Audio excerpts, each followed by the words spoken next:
ಅಕಾಲಿಕ ಮಳೆಗೆ ಅಕ್ಷರಶಃ ನಲುಗಿದ ಅನ್ನದಾತರು. ಬಿರುಗಾಳಿ ಸಹಿತ ಭಾರೀ ಮಳೆಗೆ ರೈತರ ಬದುಕು ಬರ್ಬಾದಾಗಿದೆ. ಕಟಾವು ಮಾಡಿದ್ದ ಭತ್ತದ ಬೆಳೆ ನೀರು ಪಾಲಾಗಿದೆ. ಭಾರೀ ಬಿರುಗಾಳಿಗೆ ನೆಲಕ್ಕುರುಳಿದ ಮಾವಿನ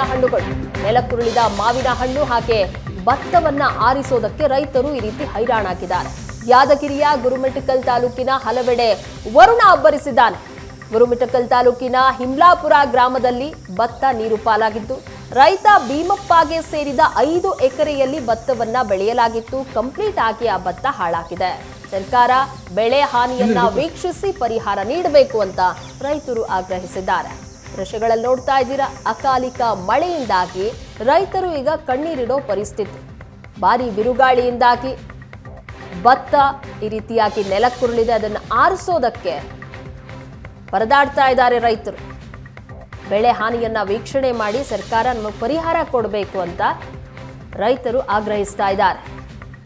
ರೈತ ಭೀಮಪ್ಪ ಅವರಿಗೆ ಸೇರಿದಂತ 5 ಎಕರೆಯಲ್ಲಿ ಭತ್ತವನ್ನ ಬೆಳೆದಿದ್ರು. ಅಕಾಲಿಕ ಮಳೆಯಿಂದಾಗಿ ಭತ್ತ ಈ ರೀತಿ ನಾಶ ಆಗಿದೆ.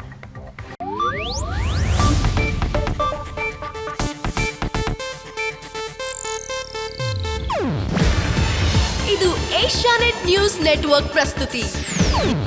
ನೀವು ನೋಡ್ತಿದ್ದೀರಾ ಏಷ್ಯಾನೆಟ್ ಸುವರ್ಣ ನ್ಯೂಸ್.